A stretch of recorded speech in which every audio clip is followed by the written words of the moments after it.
welcome to another one of my new live streams here on Twitch. Well, I'm live streaming from Twitch, but this live stream is now also visible from YouTube and Facebook. So if you just want to watch this new live stream comfortably from your place on YouTube or Facebook, please feel free. But if you want to interact with me, please come to Twitch. I'm going to be presenting this live stream to you, but if you have questions and want to leave them in chat, I will answer them at the end of my live stream presentation.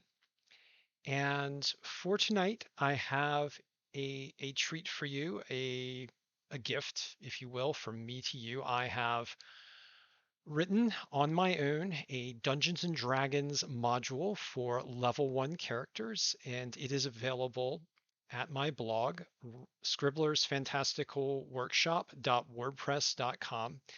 And I will go ahead and drop a link on YouTube at the end of this video. So if you want to follow the link, you can do it there, or if you just want to do a Google search of Scribbler's Fantastical Workshop, you will find it there. Now, the reason why I am telling you about this is I have published a module called Ominous Signs Before the Breach. And Ominous Signs Before the Breach is a Dungeons and Dragons module for characters level 1. It is for 4 to 6 characters. And it is set in a campaign world that I am working on with Ted Burgess. We are collaborating on this adventure. It is a collaborative effort between the two of us. And we are, we are collaborating on the development of the campaign world. He is running his own adventure series that I am calling Battlestorm Valhalla, and these are original creations of his own. And I am running a separate story arc in the same campaign world called Battlestorm Ragnarok.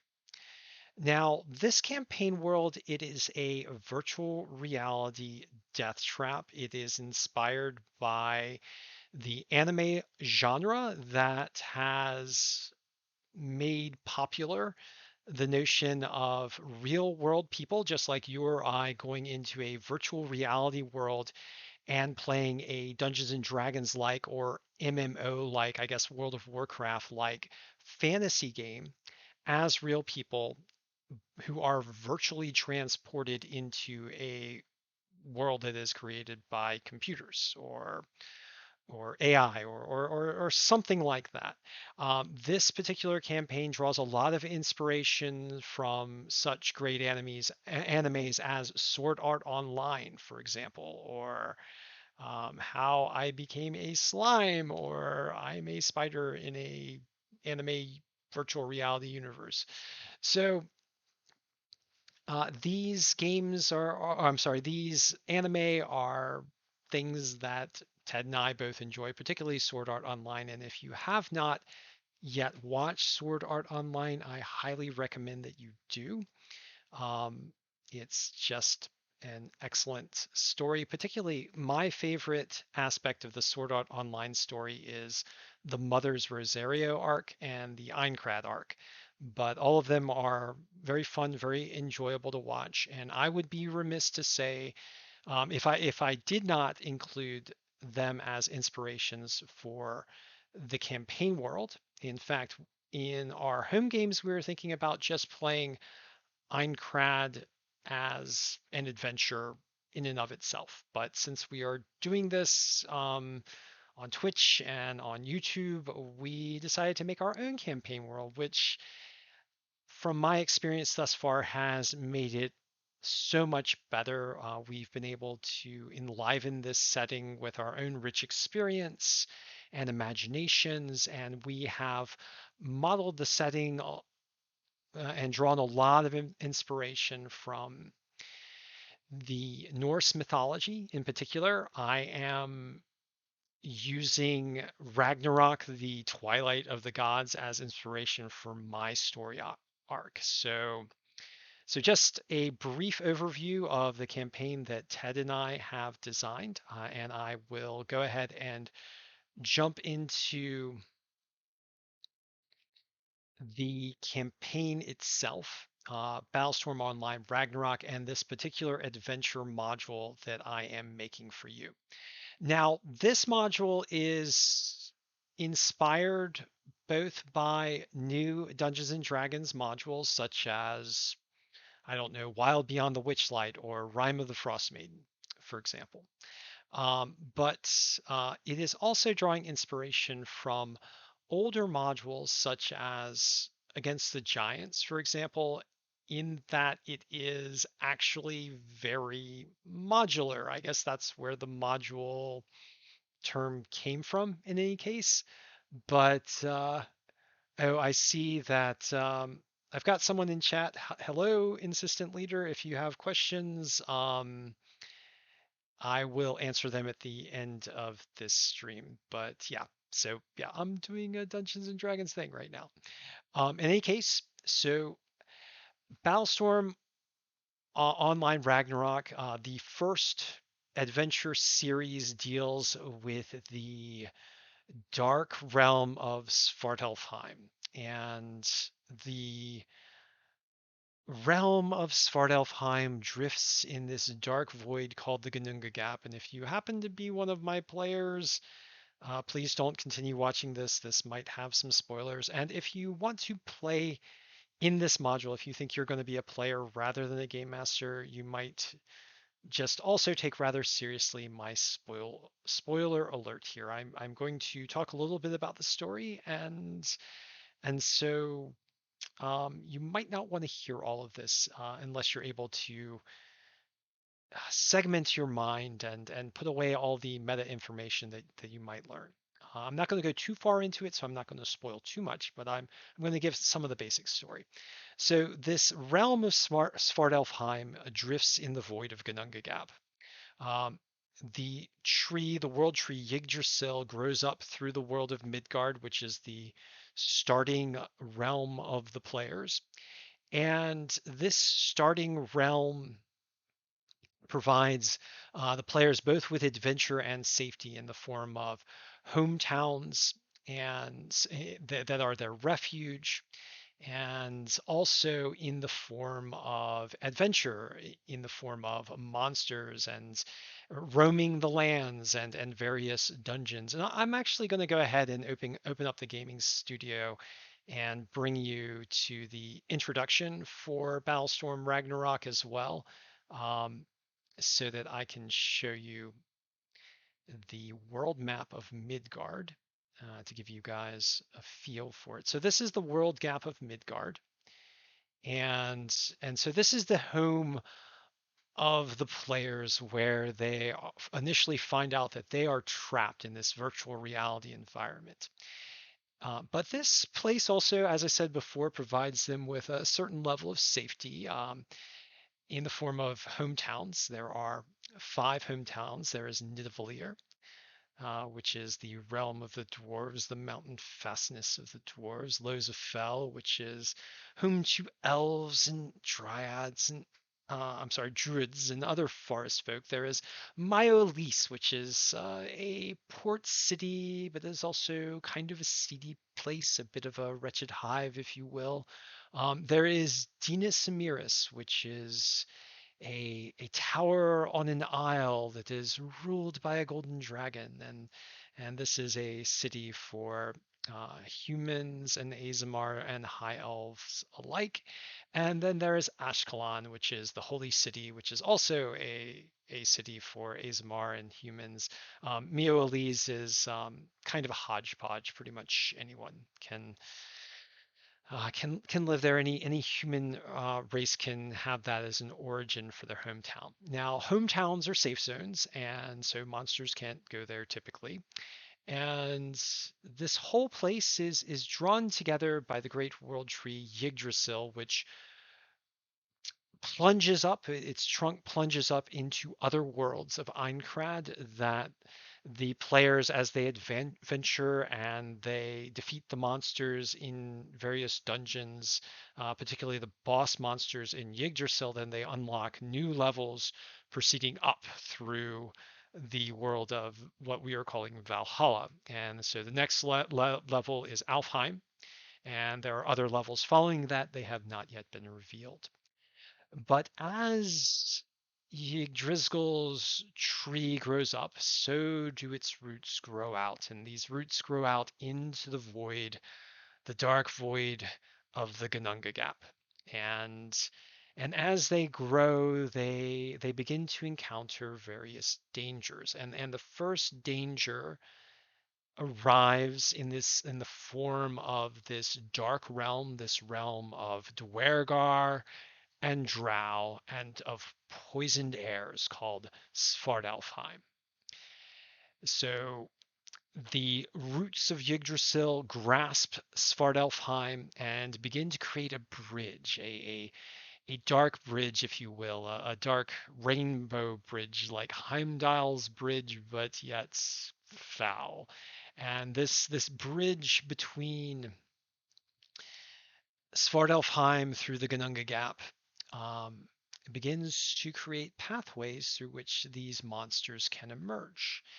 And as this happens, this becomes the introduction to my first module in the Svartalfheim series called Ominous Signs Before the Breach. And this will take players from first level all the way through second level. It involves one mainline adventure event. It's like a campaign event that the players will enjoy a bit of a mystery, searching through, well, actually trying to discover what is going on, why it's happening, why all of this is happening. And I'm going to go back to Ominous Signs Before the Breach Part 1 so I can start doing the walkthrough for you. And let's see. So you notice I'm going back to the gaming workshop. The gaming workshop is like the reference document for all of the gaming materials that I have produced for you. So when you see me clicking on the icon and scrolling down, that's exactly what I'm doing. So I'm going to open up for you the adventure module, Ominous Signs Before the Breach Part 1. And we're going to start walking through this. So now this adventure is an introductory adventure, this part one of the entire module. And it talks about how the players enter this virtual reality game world that we are calling Battlestorm Online Ragnarok. They happen to be one of 10,000 players that are part of the game launch. And I'm sorry, 10,000 players. So this is something that we got from, well, as an inspiration from Sword Art Online. There are only 10,000 players trapped in Battlestorm Online. And so it introduces the players to this game. They enter the game world, and then they just suddenly discover that they're stuck in this death trap. And the way in which they discover this is the game creator Jima Masuta appears before them in the form of Odin in an arena in Nidavellir and conveys to them the dire situation that they now confront, that they are trapped and they must win the game in order to be freed, in order to live. Otherwise, if they do not, the gear, the virtual reality gear that's transporting them into this world that we call ghost gear for this game will emit a signal. It will cause a strobe light to flash in their eyes that will cause their brain to seize, and then it produces a brain aneurysm that is lethal. So pretty dire situation for all the players. If they are killed by monsters in game, the same thing will happen to them. If they voluntarily log out of the game, that's a suicide. They will also die as well. And if anyone interferes with their gear, it will emit the same signal and kill them. So So Odin appears, Jima Masuta, the game creator, and as Odin appears and tells the players this informs them of this terrible circumstance. So that's one of the first events that occurs in this module. Um, Now, as time progresses, the players here are somewhat reluctant adventurers, but they get caught up in events as a strange star begins to appear in the sky. And this strange star causes this hubbub in the game world. And so the players all begin in the, well, shall we say, iconic tavern of Dungeons and Dragons. This particular tavern is um, I call it Thunderail Tavern, and here is a picture of the Thunderail Tavern map. This is a map made with Incarnate. I did not make this particular map. The Incarnate maps are Creative Commons maps, so I am using this particular one for the Thunderail Tavern. I have made a number of original maps, and I will show them to you as we continue this walkthrough. But the players meet in Thunderail Tavern, and they encounter Ruby Knight, who has suddenly become a player quest giver. Now, Ruby Knight is not a player character, but since NPCs are like game AI, we're calling players in the game who come from the real world, but who are not like player characters, we're calling them OPCs. So other player characters. I guess that's what Ted and I decided. So the OPC Ruby Knight has been very concerned about all the weird things that have been happening about the strange new star in the sky and about some other rumors that the players learn about when they come to Thunderail Tavern for the first time. They learn that the shadows beneath Yggdrasil have deepened. They learn that safe zones in Mayo Elise seem to not be working properly. There are these strange rumors about that, and all the various players, OPCs, and some of the player characters in Thunderail Tavern are wondering why this is happening. Is this related to the strange star's appearance? And also in Thunderail Tavern is an NPC by the name, or an OPC by the name of Thalia Winterclaw, who has recently lost her mother to a strange disappearance in a dim alley within Mio Elise as well. And so Thalia Winterclaw becomes the entry into the first adventure event for the players. She hopefully convinces them to go on a quest to recover her lost mother and to find how she was lost. And this quest involves uncovering a number of clues that ultimately leads the players to a dim alley. Now, some of these clues can be found at Hot Perks Coffee Shop by interviewing a gnome OPC by the name of Bresson Squint Eye. So here is another location for the players to explore and interact with some OPCs in the game. This Hot Perks becomes a kind of another meeting place, much like Thunderail Tavern. But gaining clues from Bresson Squint Eye and learning more from Thalia, who begins to open up. Thalia Winterclaw, who is a dragonborn sorcerer who will accompany the players on their first quest as kind of a help. They learn about an alley that is shrouded in shadow and strange shadow that seems to be an unillumination from a dark lamppost. And and so they venture into the dim alley and explore it. And hopefully, they find an ingot of a dark crystalline substance called Deep Shard, uh, which they will later discover to their horror is the formation that occurs when a player or an OPC dies within the shadow of the Ganuga Gap, which is the void which has been cast out into Midgard by the growth of Yggdrasil's roots, coming up from the Gununga Gap, wrapping in the dark realm of Svartalfheim and bringing that shadow of the void into Midgard.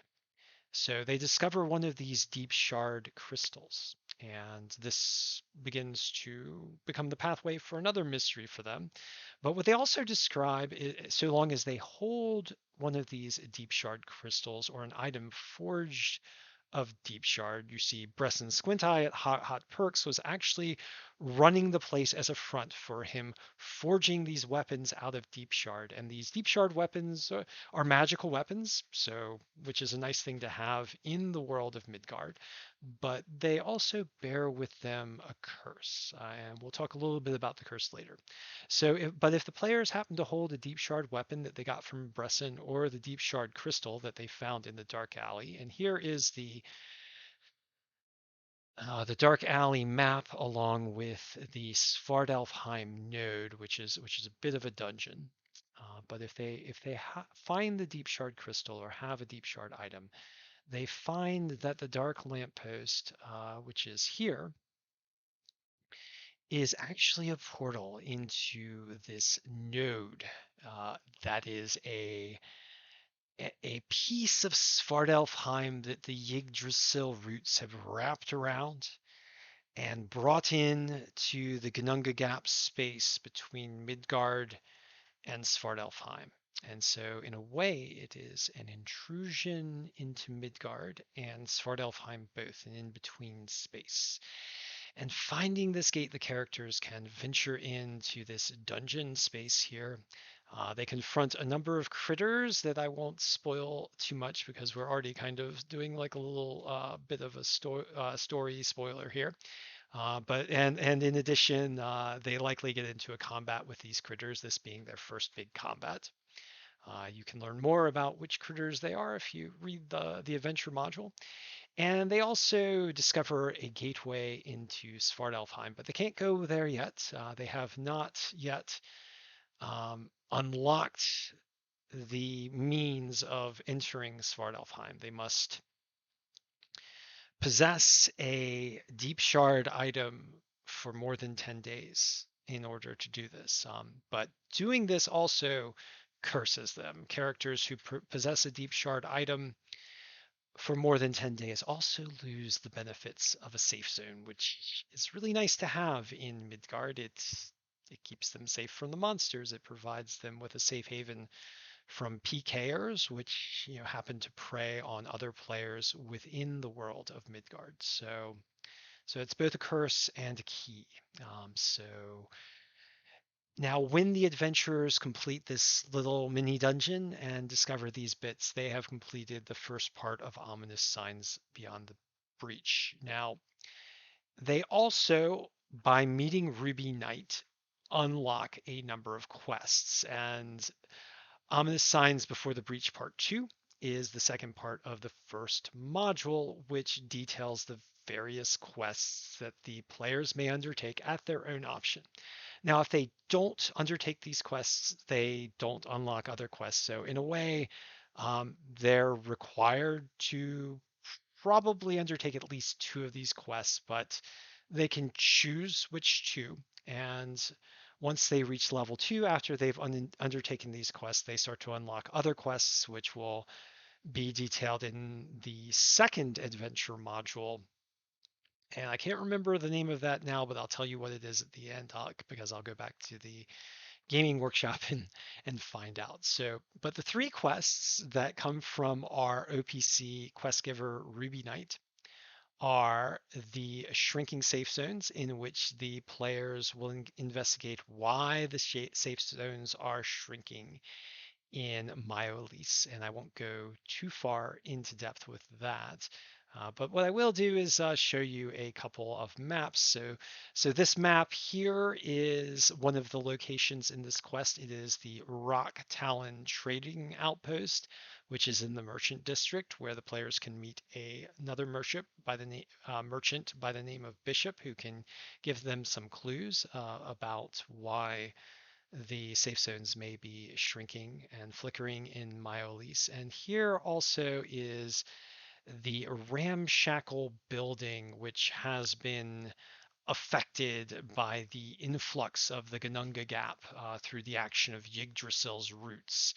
And it serves as a bit of an outpost for the um, those who prey on other players in this game, the PKers. So this is a part of this quest, kind of finding the PKers and confronting them.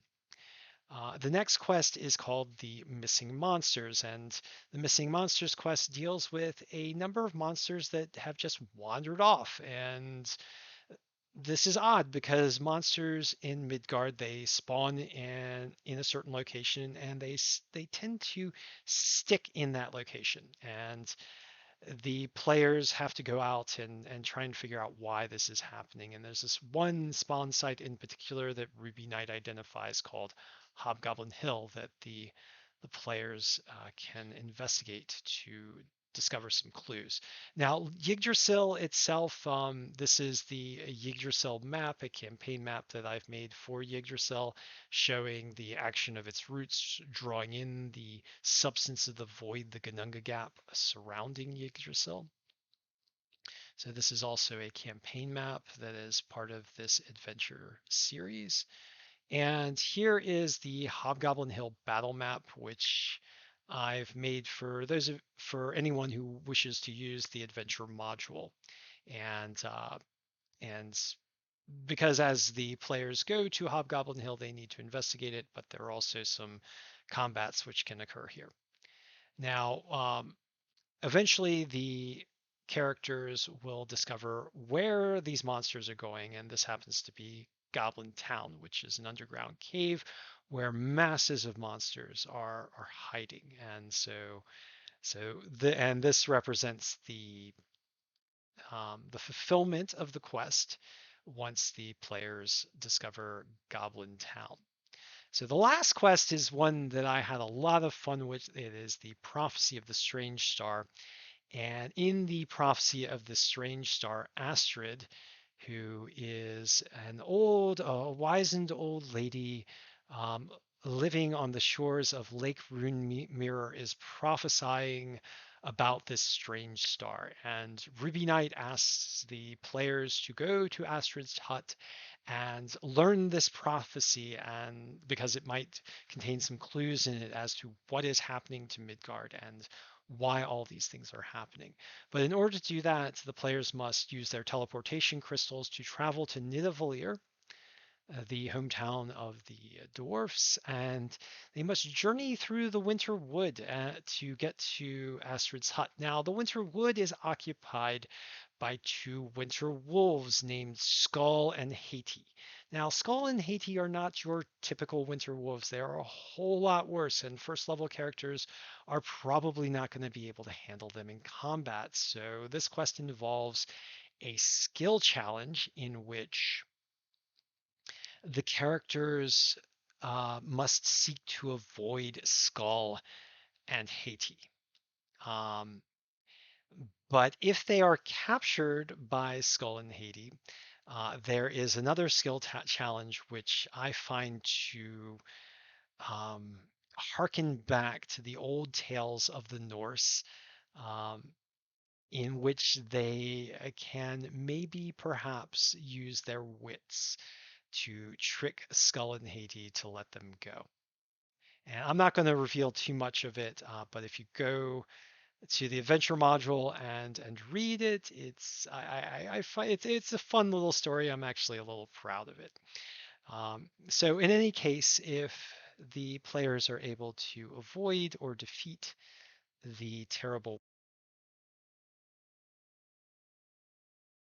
excuse me here, if the players are able to avoid or defeat the terrible winter wolf Skull and Haiti, and come to Astrid's hut, they encounter another challenge in which they must do something really strange and crazy. They have to involve themselves in a really odd ritual to get their senses in the right frame of reference to receive the prophecy from Astrid. And I I am really I don't really want to tell you this because I think it is so hilarious. But what I will do is I will say that I'll drop a hint for you. It involves um, licking bullywugs, and that's all I'll say. But if they undertake this challenge, which is kind of a ritualistic mock combat challenge combined, they can return to Astrid's hut and receive the prophecy. And the prophecy is it is freaky, it is dark, it is horrific, it contains many other mysteries, and but it is also in the tradition of the Norse poetry called Edda. I have boiled it down quite a bit more. It's not skaldic. A skaldic Edda is more like in the form of a long poem slash riddle, but it is still something that I have had quite a lot of fun with. So the quest to Astrid's hut to uncover the mystery of the strange star is quest number 3 in this adventure module that I have made for you, which is also available for free on the Scribbler's Workshop blog. And here is another battle map which I have made for this adventure. All these battle maps are also available to you for free. They're all made with Incarnate. And and here is a little bit of the prophecy. So I said that I would go back to the gaming workshop to let you know what the next module will be. And as we are coming to the conclusion of this walkthrough, I'll go ahead and do that. So actually, let's go ahead and go back to the front of the Scribbler's Fantastical Workshop. So this is the front page. As you see the front page, you'll see the most recent post here, which is right in the center. Now, right up here to the right at the top is an ongoing fantasy story that I'm writing as a web fantasy. And if you click on that, you'll see the table of contents for that, and you can go through the chapters there. And those are available for you to read as well. This is the Hellkey podcast. Hellkey is the name of the fantasy story that I'm writing. These are my published books, Luthiel's Song, Dreams of the Ringed Veil, and Luthiel's Song, The War of Mists, which are available on Amazon. And beneath all of that is the gaming studio. So if you click on the gaming studio, here, hold on. There we go. You will see all of the free gaming content that I have provided for you. And that includes a number of free gaming content options for a campaign that I recently completed called The Blood of Osha. The build guides that I have made for you guys, including the Gish Optimized series, which are the Dexadin. So I did an optimization guide for Dexterity Pace Paladin, an optimization guide for the Hexblade Fighter, and a classic fighter mage optimization guide. I'm going to write another one this week. I think I might do an optimization guide for the melee sorcerer, but I'm not quite sure yet. Maybe we'll do a cleric. I'm doing all Gish, and that's where the Gish happen to be. You'll also find some archives for games I played. As you can see, in red are the ones that are hyperlinked. Those are the ones that I've completed. The ones that are not completed are in black. So I still have a number of game archives to complete. And then we start to get into projects that I'm working on right now. And we'll just go ahead and scroll down to Battlestorm Ragnarok. So the Battlestorm Ragnarok has received quite a lot of work so far, as you see. And the next adventure module that I will be writing, which is the level 2 adventure module for 4 to 6 players in the Battlestorm Ragnarok setting, um, will be the Troubles Rise from Yggdrasil's Roots. And this will include another game event and an additional 3 quests as well. And this is the structure that I'm using for these adventure modules. Each of the event and the quests, at least 2 of the quests, will be enough to unlock the 3rd level adventure series, Safe Zones Lost, Midgard Invaded, The fourth level adventure series, The Mines of Svartalfheim, which is a dungeon realm that the players confront and explore, and which will bring them to level 5 to confront the boss of Svartalfheim, Doomshallow, Lord of Svartalfheim. So that is a brief overview and walkthrough of my first adventure module, Omnis Signs Before the Breach, available to you for free at my blog. I will start writing Troubles Rise from Yggdrasil's Roots within the next 2 weeks. And the first module should be completed probably within the next 7 to 10 days. So you should see it up there. Well, thank you all for joining me. I still see that Instant Leader is hanging out, so thank you for hanging out and watching. Those of you who have watched live and or lurked here, um, please feel free to stop by, say hi, leave comments on my blog if you wish, or come and join me in one of my live streams on Twitter. We'll be live streaming every Sunday night. I'll be doing every other week. One week I will be doing walkthroughs and things like this for the adventure modules that I've created. And every other week I will be doing a Gish optimized stream to help you guys put together some excellent Gish builds. So thank you all for joining me.